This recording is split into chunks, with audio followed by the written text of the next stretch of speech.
mark of a great leader is their ability to see potential where others see challenges.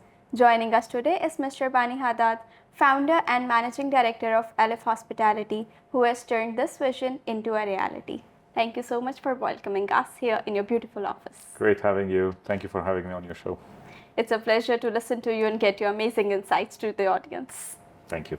So, Mr. Bani, you have had a remarkable journey from working from top international brands to founding Aleph Hospitality. So, I want to know what inspired you to start something of your own. The desire for me was mostly to create and build something,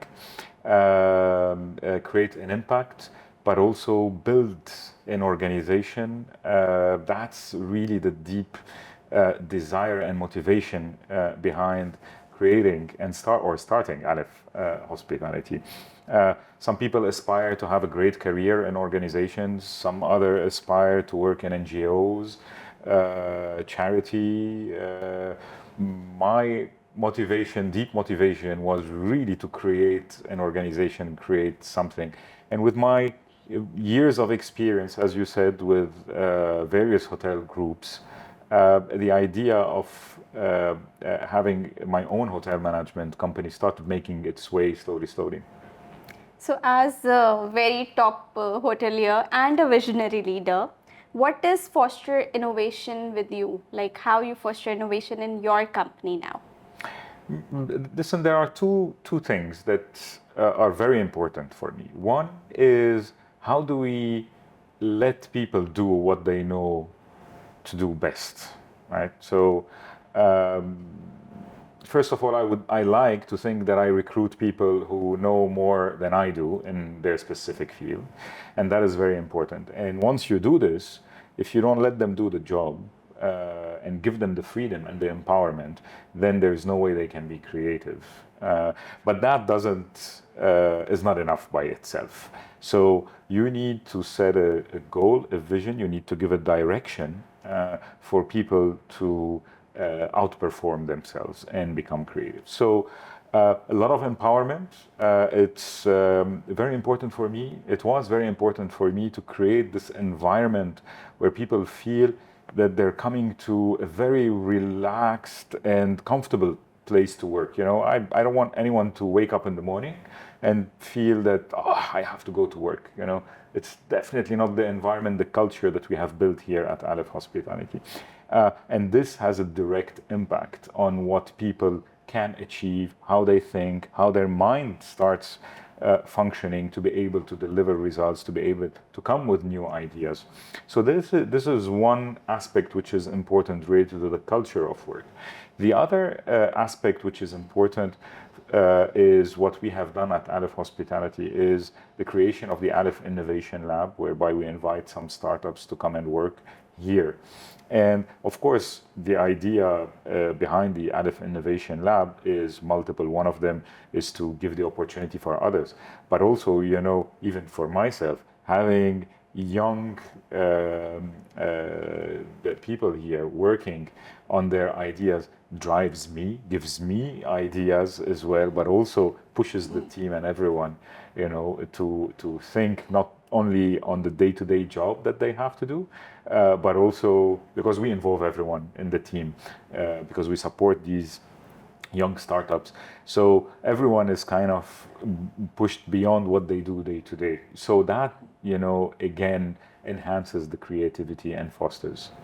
So coming towards the name of Aleph Hospitality, so that is the first Arabic letter, Aleph.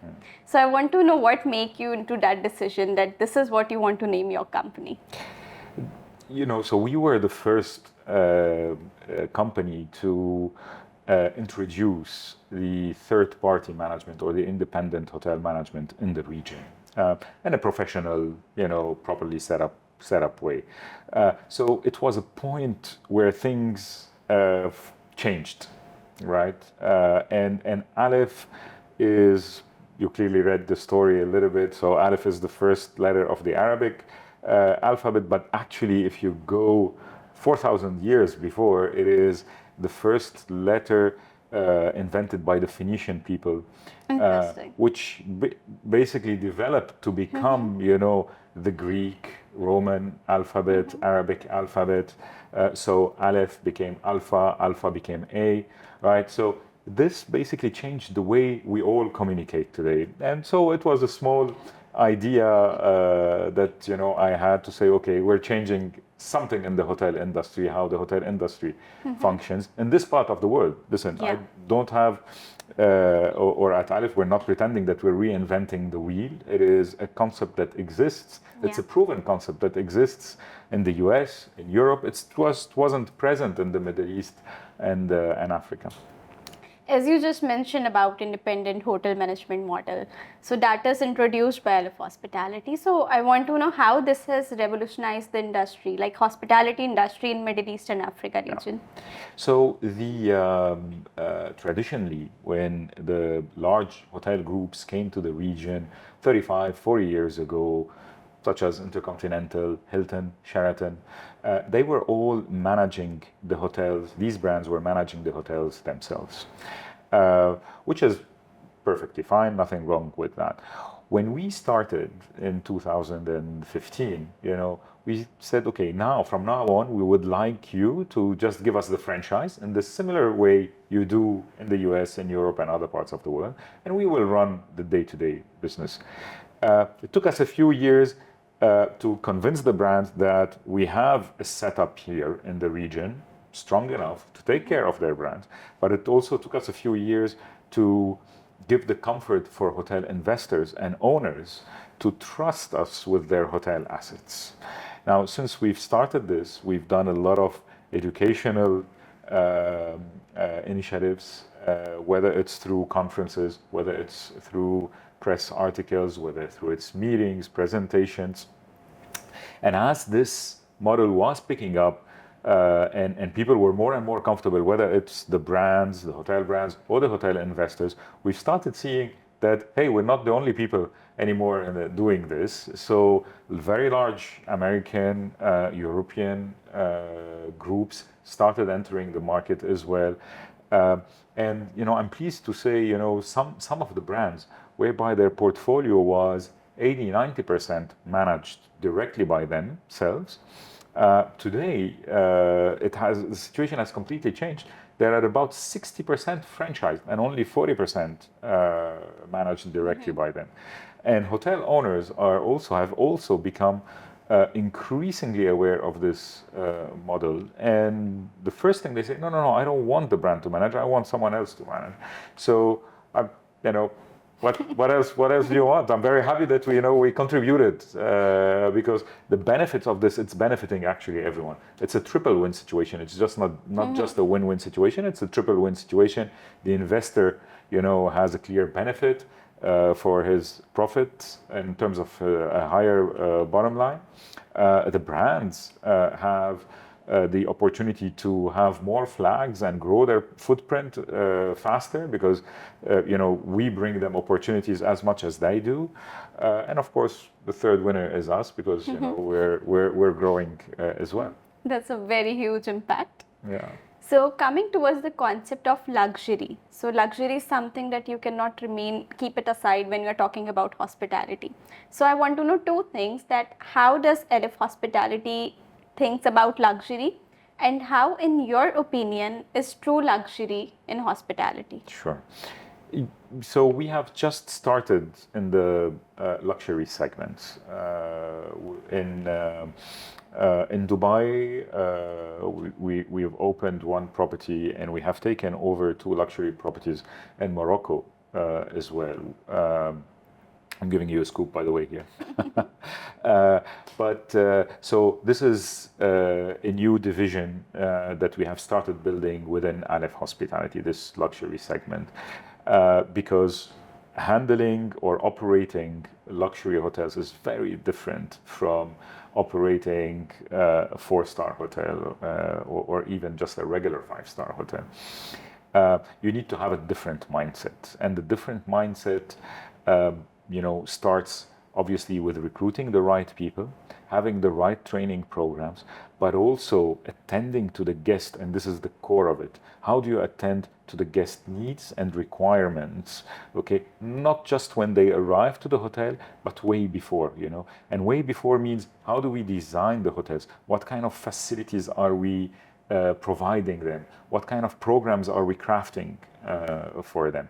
But and then when they make the booking, while they're making the booking, how do we create this environment that as soon, whether they're calling our hotels or they're going to our website, how do they feel that they're suddenly in a different environment?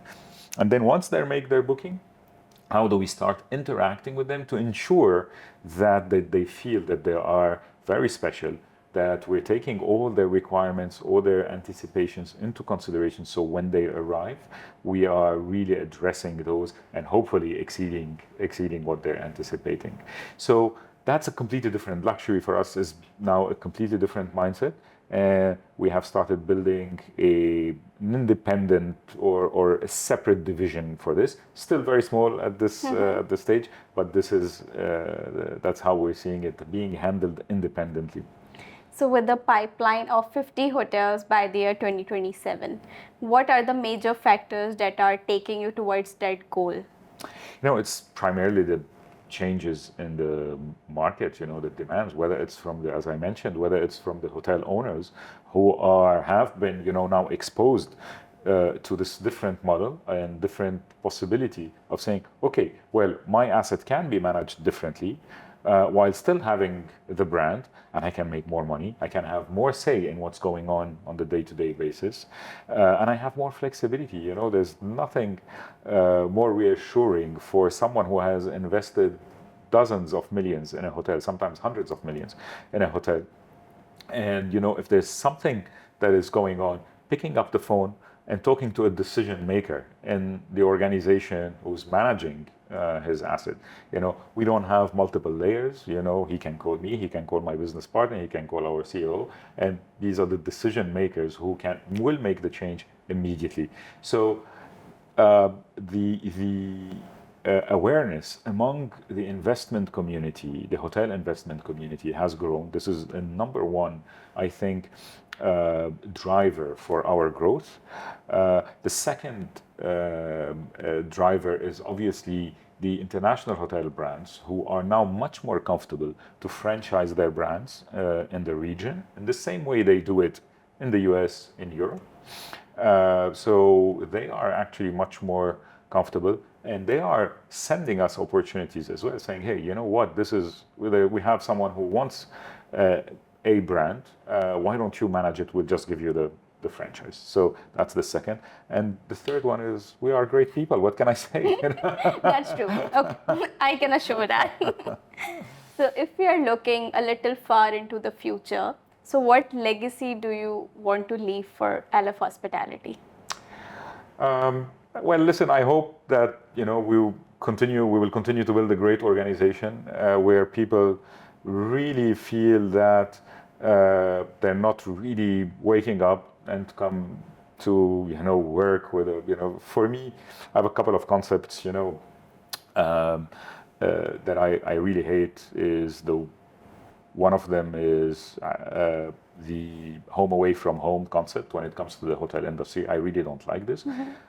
No matter no matter how much money you have, when you go to the hotel, and no matter how your day-to-day life is, when you go to a hotel, you always want a different experience. So you don't want to tell someone, I don't want someone to tell me, hey, welcome home. No, I don't want to be home. I'm coming to a hotel, I don't want to be home. That's one. And the other one is the work-life balance, and I understand this home away from home. I understand the work-life balance. I also understand the good thought behind it. But why do you need to have a good work-life balance? Work is life. Life is balance. Personal. It's all the same thing. And if you can blur the lines between the two, I think people will be much happier. You don't need to wake up and say, I have to go to work. No, it has to be part of what part of life, And so this is the legacy number one I would I hope we will be able to leave at Aleph Hospitality. I think we are already achieving this. And then, of course, from a business perspective, changing, having really done an impact on the profitability of hotel investors, giving them the opportunity to take a little bit more control of their asset, of their bottom line, is really what we are hoping to achieve. I think you have achieved the second one already. I hope so. So that's it from my side. Thank you so much for joining us. Thank you for your time.